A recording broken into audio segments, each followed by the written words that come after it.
Many, well, this first of all should be the Refuah Shlema of my father, Gedalia Moreno ben Matilda. They have a speedy recovery.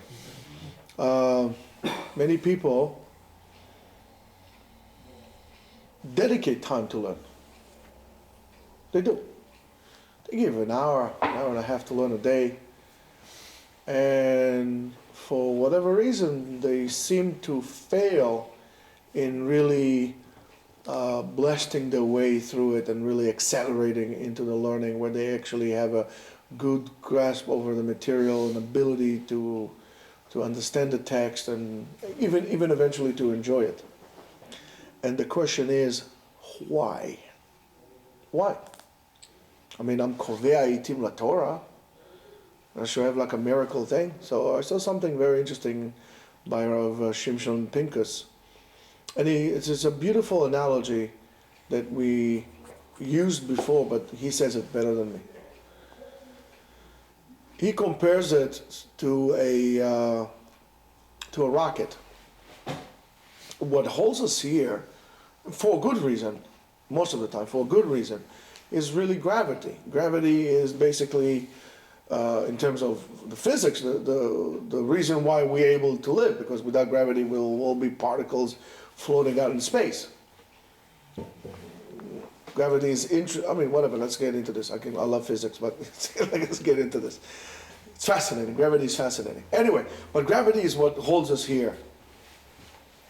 But if you take a rocket, you want to take something, put it out in orbit, or even to go into the frontier, into space, what you would need to do is a tremendous amount of force and energy and velocity to actually take it and to break away from gravity.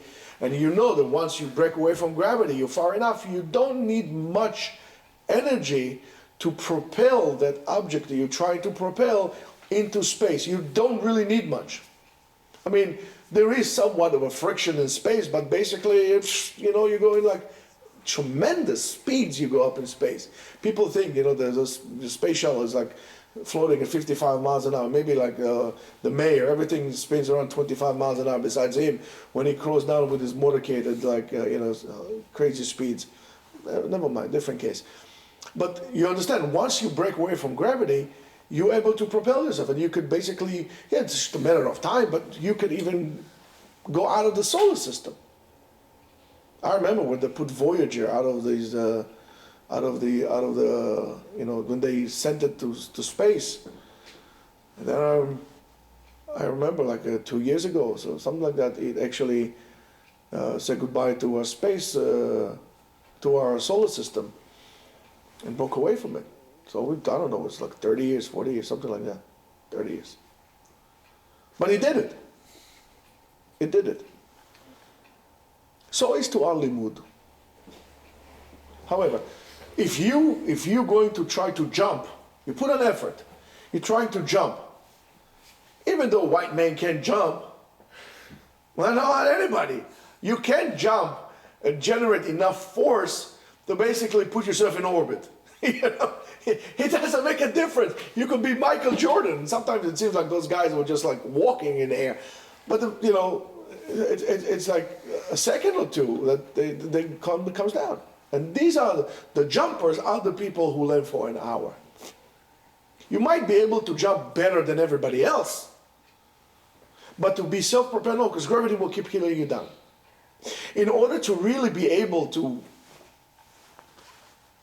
get a real grasp, to master, to master the Torah, you really need to make a leap of faith. You need to create a lot of force and jump into it. Try to grab one time everything in it, and then you can do it. If you're going to say, okay, I'm going to learn only half a day, I'm going to only learn an hour a day, it's not going to do it. You need to be able to say, you know what, I'm dedicating the next 5 years to learn Torah. I'm not going to be doing anything else besides learning Torah for 5 years. I'm willing to bet, I'll put money on it, that if you dedicate, of course, if you take the guy who dedicates an hour a day, to a guy who dedicates half an hour a day over a period of 5 years, there's going to be a significant difference between the two. Significant. Without a doubt. It's a fact. It's not statistic, it's a fact. However, if you're going to take the guy who is going to jump into the water, put himself into a booster with a tremendous energy, and dedicates 5 years, the next 5 years, into learning, he's going to be on a self-propelled trajectory, and he's going to leave everybody way behind. Way behind. And when, you know what it is, if you fly at like 33, 35, 37,000 feet, the world seems very different from up there. When you look here, people are beeping the horn, and people cutting each other, and they're arguing, and they're fighting, and those day-to-day things seem to be very... All of a sudden, you go to 30-something thousand feet, it seems completely different. When you put yourself in Torah, you jump and you say, you know what, that's it. Next 5 years, I'm only dedicated to Torah. It's going to be a totally different person. You will be a different person. Because that leap of faith that you took were able to help you break away from gravity and to put you in an orbit out in space. The more power you use to break away from gravity, the further you'll go into your learning. And that's why people learn. I said, listen, I learned in Yeshiva for so many years. Every day I came, an hour and a half, I learned.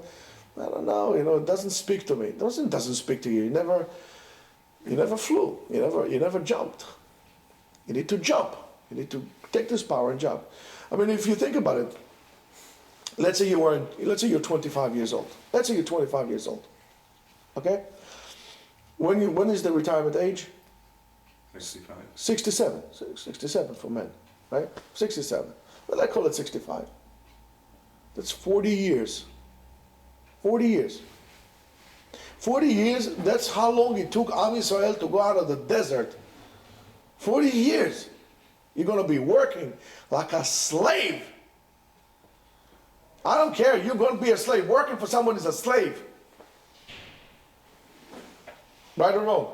If I'm wrong, please say, excuse me, you're wrong. Right or wrong? Right.